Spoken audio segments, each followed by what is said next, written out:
survey from The Economist says Minneapolis is the third most expensive city in North America. I tell you, I think this came as a shock to most people because New York #1, sure.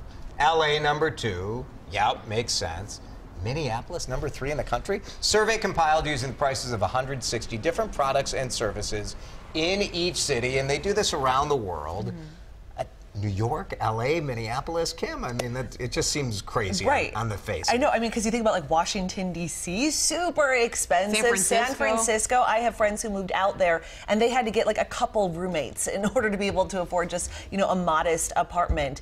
But even like when you think about Chicago, have you guys ever tried to park in Chicago? It's like $50 a day. Oh yeah, it's just downtown. Absolutely ridiculous. And now with this survey out, I'm thinking, gosh, you know, what do I tell like my out-of-town friends and family?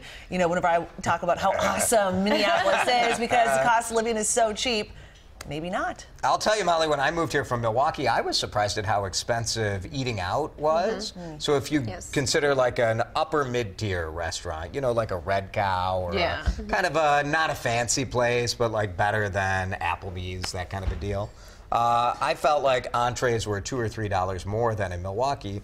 And some of that is because of the minimum wage, and we don't have a tip credit, so you have to pay people a little more. And also the taxes. I mean, I even noticed, not to bring it down to Chipotle, but coming from Florida, just eating at Chipotle, it's a few dollars more. And that's downtown. I don't think that's probably out in the you have the downtown tax here, which is actually the highest tax in the country.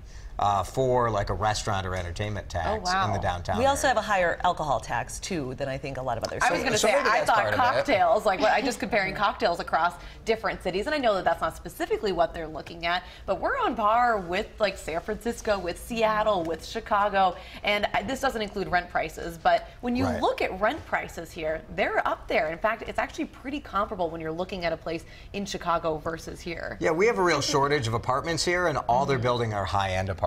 So you're wondering, and that's true. I mean, I live northeast, and that's what I've really noticed is that they keep going up, more and more high rises and apartments. 2,000, 2,200. Where are these people coming from? So for this survey, they took all these. So some of the things they checked was like a loaf of bread, a bottle of wine, 20 cigarettes, a liter of gas. And they put all of these things into like 12 different baskets, essentially. So like, here's the price for this shopping basket. Here's alcoholic beverages. Here's household supplies, personal care, things like domestic help. And you think part of why I think like prices here actually do end up high, like some of those big cities, is that we don't have as much competition in some of these areas, right? We're not as heavily populated, maybe. In the city of Minneapolis itself, which I don't know how they did this survey, did they go into the suburbs or did they just look at the city? Because if you're just looking at the city, I mean, the grocery stores in the city are more expensive. The Target, it's more expensive in the city, so maybe that's a factor.